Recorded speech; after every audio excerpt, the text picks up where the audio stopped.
Alors, comment interpréter cette rupture soudaine des négociations commerciales par le président?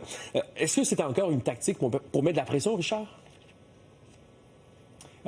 Il faut dire, dans un premier temps, qu'on a été pris par surprise. Est-ce que c'est pour mettre de la pression? Certainement que ça s'inscrit dans les comportements, les réflexes spontanés de Donald Trump. Mais il faut aussi souligner, que ce sont des négociations qui ont été discrètes, pour ne pas dire secrètes jusqu'à maintenant. Très peu en est sorti. De toute évidence, le président Trump, moi je le constate à la Maison-Blanche à tous les jours, reste attaché au concept de tarif douanier, que ce soit pour remplir les coffres de l'État, pour obtenir des concessions de ses partenaires commerciaux, ou bien pour ramener des industries manufacturières aux États-Unis. Et ce que je comprends, là, c'est que les négociateurs canadiens ont exprimé vraiment très peu d'intérêt à céder, ou en tout cas à céder autant que le souhaite le président Trump. Dans le bureau ovale, là, ces images qu'on voit en ce moment, j'étais présent, j'étais tout juste devant le président, et il était, c'était clair, excédé par probablement l'entêtement des Canadiens. Il exprimait même une sorte de dédain devant cette obstination que nos négociateurs ont, et les négociateurs qui répondent bien sûr aux commentaires, aux décisions du premier ministre Mark Carney. Est-ce qu'il faut le prendre au mot lorsqu'il annonce que tout est terminé dans ces négociations?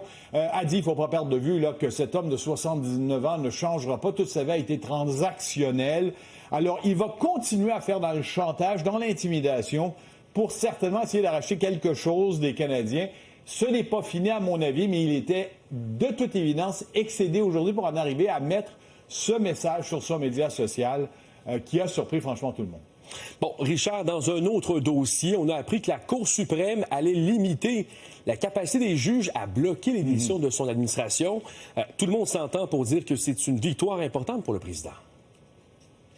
Tout à fait. C'est une immense faveur que la Cour suprême a faite au président Trump. Les juges à différents niveaux étaient devenus, les ultimes garde-fous face aux politiques les plus controversées, potentiellement anticonstitutionnel du président. Dans ce cas-ci, là, le président voulait aller de l'avant avec un décret exécutif refusant la citoyenneté américaine automatique aux enfants nés aux États-Unis de mères en situation irrégulière.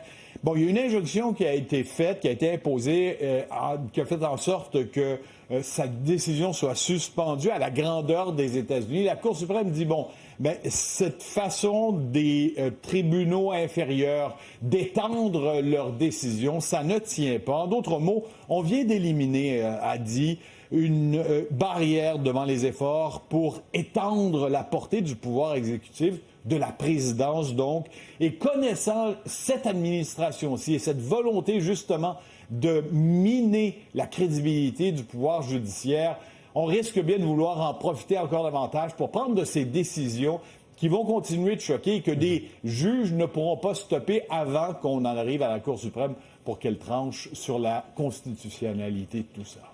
Très bien, Richard Latendresse, vous nous parlez ce soir en direct de Washington. Merci beaucoup.